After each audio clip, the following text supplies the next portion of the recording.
Some of the most shocking true crime cases and scandals are now the focus of a fascinating series on ID. The Curious Case of delves into these real-life cases full of bizarre secrets and twisted motives, and giving extensive legal insight and expertise throughout the show is former New York City Assistant District Attorney Beth Karas, who joins me now. Good morning, Beth. How are you?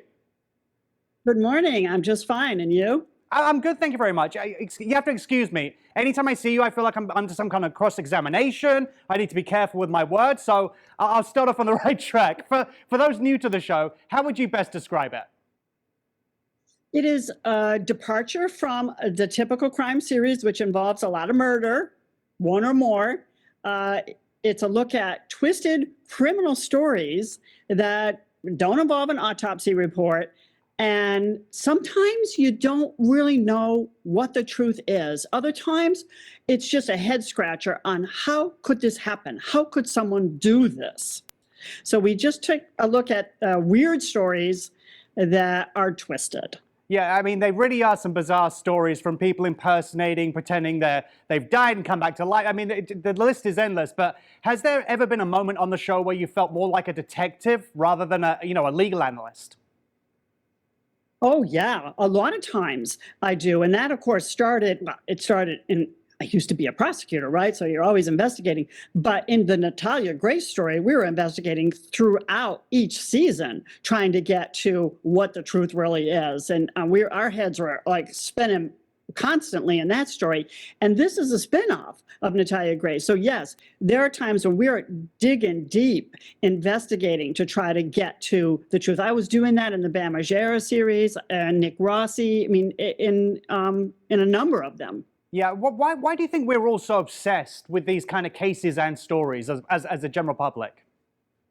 Well, I think the public in general is interested, the true crime public, in criminal behavior, because it's like human behavior. Like, are we all capable of doing something like this? At some point, maybe we are capable of hurting another person if we're defending ourselves or a child or something. So we're interested in what drives people to do certain things, not always the whodunit, but when there's a whodunit, that's always interesting. We want to get the right person, but a lot of times it's just trying to scratch your head and figure out, why did they do it? What was going on in this person's life that they would, I don't know, take people's money and give them cement dust instead of ashes and let their loved ones' bodies decompose in a funeral home rather than cremate? Yeah, I mean, there's so many fascinating stories intertwined within this and within the stories themselves. I'm hoping there's going to be a second season. I'm sure other people are as well. But if that does happen, what's one case you wish The Curious Case of would cover but hasn't gotten to yet? Oh, now you put me on a hot seat, Elliott, that I haven't thought of. We have like 30 cases in the arsenal if we are to get another season. I don't want to give away. I mean, I do have a few in mind, but I don't want to give them away.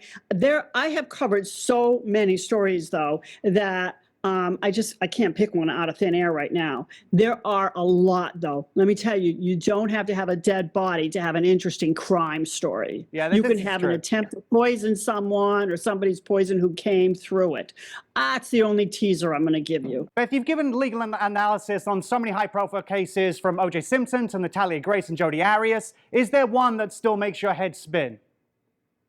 Well, there are the cases where there's a lot of science in the courtroom, a lot of forensic evidence interests me the most. I mean, there's a guy on death row in California, David Westerfield, who kidnapped a 7-year-old girl from her home, and she was sleeping in her bed. He broke into her home at night and stole her from her bed and then killed her. She was found 3 weeks later. This is a guy with a college degree, medical patents. He's on death row today in California. That one still stays with me. And that is more than 20 years ago that I covered the case. But I mean, the big ones, Casey Anthony, Jodi Arias, Scott Peterson. I will go to my grave believing that he killed his wife. I was at the trial. I do not believe that he's going to be exonerated. So, it's the science that really gets me and keeps my interest. Yeah, I feel the same way, and I'm sure the audience does as well. One final question for you. It might be putting you on the spot again here, but if your life were on the line, which famous defense attorney would you want representing you?